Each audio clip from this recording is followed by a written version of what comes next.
Facebook की 4 पोस्टों से अपने नज़रिए तब्दील ना किया करो। कम उम्र जज्बाती नौजवानों के हत्थे चढ़ के अपने किबले तब्दील ना किया करो।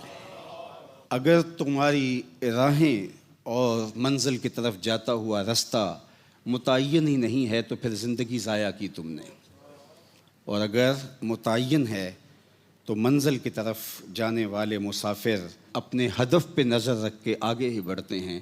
वो पीछे मुड़ के नहीं देखा करते, बल्कि पीछे मुड़ के देखना तौहीन जुस्तजू समझते हैं।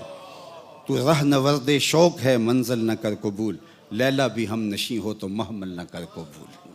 आली मर्तबत सामीन, मैं कहता हूँ मैं इनकलाब लाना चाहता हूँ, मैं इस्लाम को गालिब करना चाहता हूँ, मैं इस्लाम का गलबा चाहता हूँ, मैं तनफीज़ दीन चाहता हूँ। अमेरिका भी मुसलमान हो जाए, सारा यूरोप भी मुसलमान हो जाए, चाइना भी मुसलमान हो जाए, पूरी दुनिया इस्लाम के दायरे में आ जाए। ये मेरी भी ख्वाहिश है, किसकी नहीं हो सकती। लेकिन मैं पूछता हूँ, जो दीन हम उनको देना चाहते हैं वो हुजूर की सीरत, उसकी हमने एक किताब भी पढ़ी हुई है? हम में से कितने लोग हैं जो हाथ खड़ा करके कह सकते हैं कि मैं हुजूर की सीरत पढ़ी है? जिस कुरान को लाना चाहते हैं हम उस कुरान का मफ़हूम भी जानते हैं? कितने लोग हैं? तो मियाँ पहले अपने घर को तो देख लीजिए, पहले अपने आप को तो देखिए। वो खान साहब ने कहा था किसी की तरगीब से कि कलिमा पढ़ाना बहुत सवाब है, तो एक शख्स को लटा लिया और गर्दन पे छुरी रख के कहा कलिमा पढ़ो, तो वो मजबूर मरता क्या ना करता। तो उसने कहा पढ़ाओ, तो कहा आप ही पढ़ो, तो कहा नहीं आप पढ़ो, कहा मुझे नहीं आता, खुद ही पढ़ो।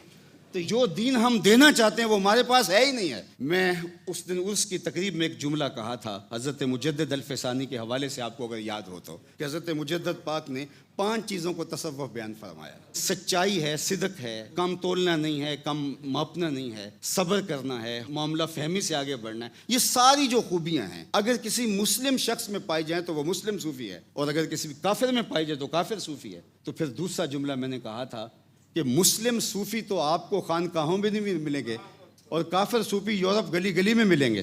तो फिर सोचना पड़ेगा कि हम खड़े कहाँ हैं। आज खानकाहों में भी सादिक और अमीन न मिले, आज असम्बलियों में भी सादिक और अमीन न मिले, और जापान का बच्चा भी सादिक हो, तो फिर हमें सोचना पड़ेगा कि हमें पहले कोई अपना अमली नमूना पेश करना है। तो दोबारा मक्के आना होगा, और मक्के में अल्लाह के महबूब सल्लल्लाहु अलैहि वसल्लम ने अपनी पाकीज़ा सीरत से, किरदार से और कुरान से तरबियत की है। आज इत्तेहाद की बात होती है।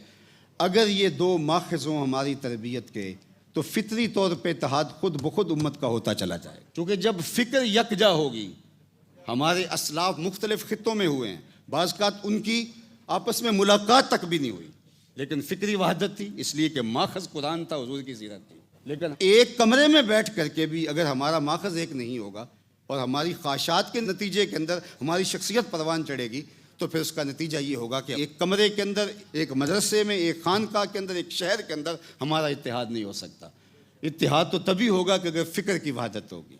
फ़िक्र की वहदत खुद ब खुद हमें जोड़ेगी और हमें एक कौम बनाएगी। मोहम्मद अरबी से है आलम अरबी, वो एक बुनियाद है जिस बुनियाद से कौम माज़ वजूद में आती है। इस उम्मत को आगे ले जाने के लिए हुजूर की सीरत का मुताला करना होगा।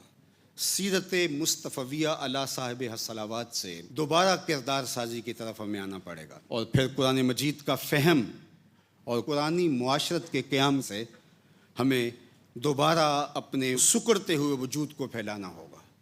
कुरान आपको मुआशरत के अंदर मुअस्सर बनाएगा। आपको हर शहर को शहर कुरान बनाना होगा, हर बस्ती को कुरान की बस्ती बनाना होगा, इस मुआशरे को कुरान की मुआशरत बनाना पड़ेगा।